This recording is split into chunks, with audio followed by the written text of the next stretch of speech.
This may be shocking, but the expectations and requirements of a first date or for a first date by human beings, not just men, not just women, but human beings in general, is outrageous. It is delusional. And on the men's side, it's like, well, I'm not taking a woman out for a $250 meal unless I'm getting some cheeks.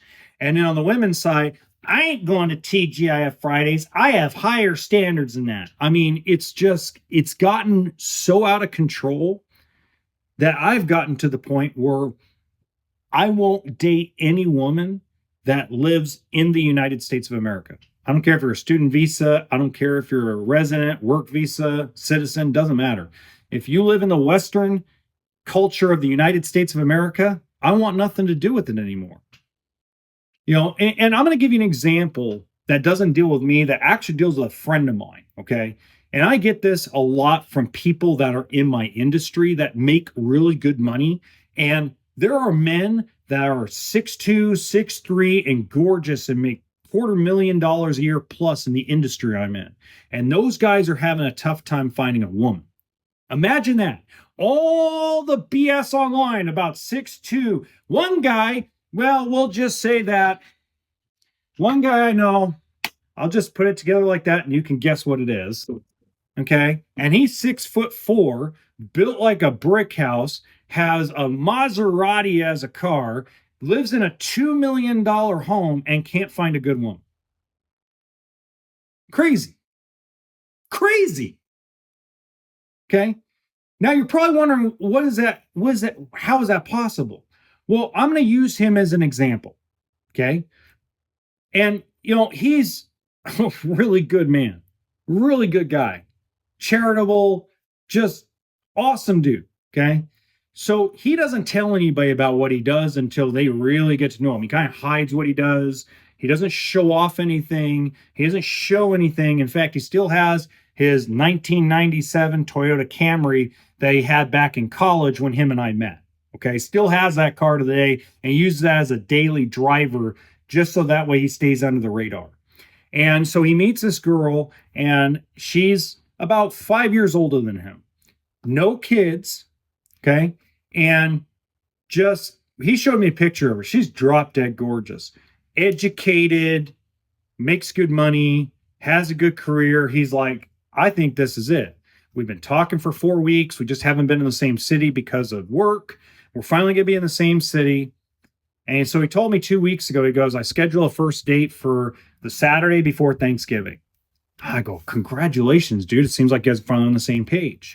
He says, yeah.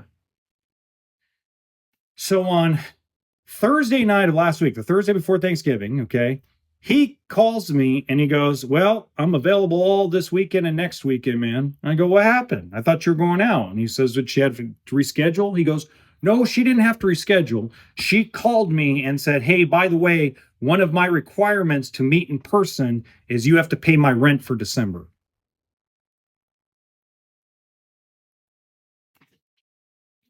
And he was just curious. He's like, well, how much is your rent?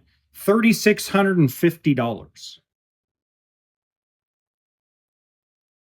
And he goes, what is wrong with the world? And I go, brother, I've been in the same boat. I go, I've actually lost more. I actually have had such a crappy year in my personal life. I've had a good business year. I've had a good social media year. I've had a crappy personal life year that's actually cost me a lot. Not just money, but it has cost me the inevitable, what I call, I can no longer Uber drive. I drove Uber to make an extra $300-$400 a week for like spending money for me, so I could put other money away. That way my kids could have a little extra stuff. That way I could get like some bills paid down. I was like, that's just extra. I didn't need it, but it was nice to have. And now I can't do it anymore. It costs me my Uber driver. And I'll get into that story another day. But my biggest issue with today is the outrageous expectations. Like all of 2026, I'm gonna focus on me. And any woman that wants to come in my life better be living in another country because I'm not going to deal with it. Just not.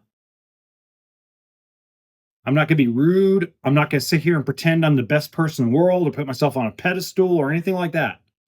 But the reality is society as a whole, human beings as a whole, men and women have gotten so out of control. This whole system, the systematic destruction of the entire romantic relationship is out of control. And I'm done with it. Just plain done with it.